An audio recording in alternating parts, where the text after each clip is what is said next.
महाराष्ट्रात वर्षाच्या शेवटी विधानसभा निवडणूक होणार आहेत. त्यामुळे प्रत्येक पक्षाने आपल्या बाजूने तयारी सुरू केली आहे. भाजपा, शिवसेना शिंदे गट, राष्ट्रवादीचा अजित पवार गट हे एका बाजूला, तर दुसरीकडे शिवसेना उद्धव ठाकरे गट, शरद पवार राष्ट्रवादी गट आणि काँग्रेस हे सोबत आहेत. तसेच लोकसभा निवडणुकीत भाजपाला बिनशर्त पाठिंबा देणारी मनसेही रणांगणात उतरली आहे. त्यामुळे यंदाची निवडणूक ही चुरशीची होणार आहे हे नक्की. पण भाजपाला यामध्ये काही त्रास होतोय का? फडणवीस यांना अजित पवार आणि एकनाथ शिंदे यांचा भार होतोय का, हेच सांगणारा हा व्हिडिओ. नमस्कार, तुम्ही पाहताय दैनिक राज्य लोकतंत्र. विधानसभा निवडणूक येत्या 3 ते 4 महिन्यात लागणार आहेत. त्यामुळे प्रत्येक राजकीय पक्षाने दंड थोपटले आहेत. लोकसभेच्या निवडणुकीवेळी आपल्याला महायुतीमध्ये आणि महाविकास आघाडीमध्ये पक्षांतर वाद पाहायला मिळाले. त्यात प्रामुख्याने फटका बसला तो महायुतीला आणि मूळतः भाजपला. आता विधानसभेला भाजपा काय करणार आहे याकडे सगळ्यांचंच लक्ष लागलेलं आहे. कारण 23 खासदार असतानाही लोकसभेच्या निवडणुकीला 9 निवडून आणताना भाजपाला घाम फुटला होता. संपूर्ण विधानसभेमध्ये एकूण 288 जागा आहेत.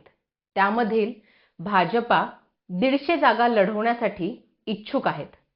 तर एकीकडे एकनाथ शिंदे 100 जागा लढवण्याची मागणी करत आहेत आणि दुसरीकडे अजित पवार गट हे 80 जागा लढवणार असल्याची शक्यता वर्तवली जात आहे. आता आपण जर हे आकडे लक्षात घेतले तर 40 जागा अधिकच्या आहेत. त्यामुळे लोकसभेप्रमाणे विधानसभेलाही मतभेद होणार हे निश्चित आहे. भाजपाला लोकसभेला बसलेला फटका, एकनाथ शिंदे यांचे निवडून आलेले 7 खासदार आणि अजित पवार यांची विधानसभेला असलेली पॉवर, हे जर लक्षात घेतलं तर महायुतीतून भाजपा एक्झिट होणार नाही असंच चित्र सध्या तरी दिसत आहे. सूत्रांनी दिलेल्या माहितीनुसार अजित पवार यांनी गुरुवारी गृहमंत्री अमित शहा आणि सहकारी उपमुख्यमंत्री देवेंद्र फडणवीस यांची दिल्लीत भेट घेतली. यावेळी जागा वाटपावर चर्चा झाली.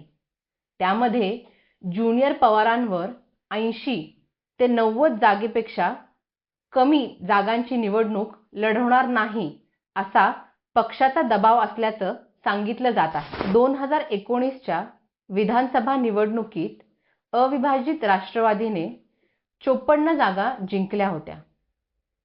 2019च्या निवडणुकीत शरद पवार यांच्या अविभाजित राष्ट्रवादी काँग्रेसने काँग्रेससोबत एकत्रित येऊन 120 जागा जिंकल्या होत्या. सत्ताधारी पक्षातील सूत्रांकडून मिळालेल्या माहितीनुसार अजित पवार गटाला आपण कठीण परिस्थितीत आहोत याची जाणीव झाली आहे. लोकसभा निवडणूकमध्ये शरद पवार गटाने 8 जागा जिंकल्या, तर अजित पवार गटाने केवळ 1 जागा जिंकण्यामध्ये यश मिळवले. बारामतीची जागाही त्यांनी गमावली. यामध्ये त्यांनी आपली पत्नी सुनेत्रा पवार यांना बहीण सुप्रियाताई सुळे यांच्या विरोधात उभे करून प्रतिष्ठित लढाई केली होती. परंतु त्यांना ही जागाही गमवावी लागली. लोकसभा निवडणुकीच्या निकालानंतर अजित पवार गटातील अधिक उमेदवार विधानसभेची निवडणूक जिंकतील असा अंदाज वर्तवला जात आहे.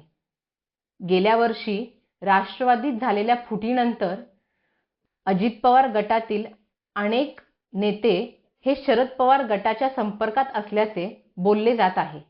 त्यामुळे अजित पवारांवर अधिक दबाव आहे, जेणेकरून जास्तीत जास्त उमेदवार उभे करता येतील, ज्यामुळे मतभेद कमीत कमी ठेवता येतील. त्याचप्रमाणे एकनाथ शिंदेंनी मुख्यमंत्री पदाचा स्वीकार केल्यापासून केलेली कामे लोकांच्या लक्षात आहेत. तसेच लोकसभा निवडणुकीत त्यांनी दाखवलेली पॉवर यामुळे नेत्यांच्या मनात एकनाथ शिंदेंनी लीडर म्हणून आपली जागा पक्की केली आहे. त्यामुळे विधानसभेच्या निवडणुकीत एकनाथ शिंदे जागा वाटपासाठी बार्गेनिंग पॉवरचा यूज करणार हे नक्की. आणि याचमुळे भाजपाला दोन्ही पक्षांबरोबर मोठी तडजोड करावी लागणार हे नक्की. तुम्हाला काय वाटतं? अजित पवार आणि शिवसेना यांच्यामुळे भाजपाला तडजोड करावी लागणार की नाही? तुमचं मत आम्हाला कमेंट करून नक्की कळवा.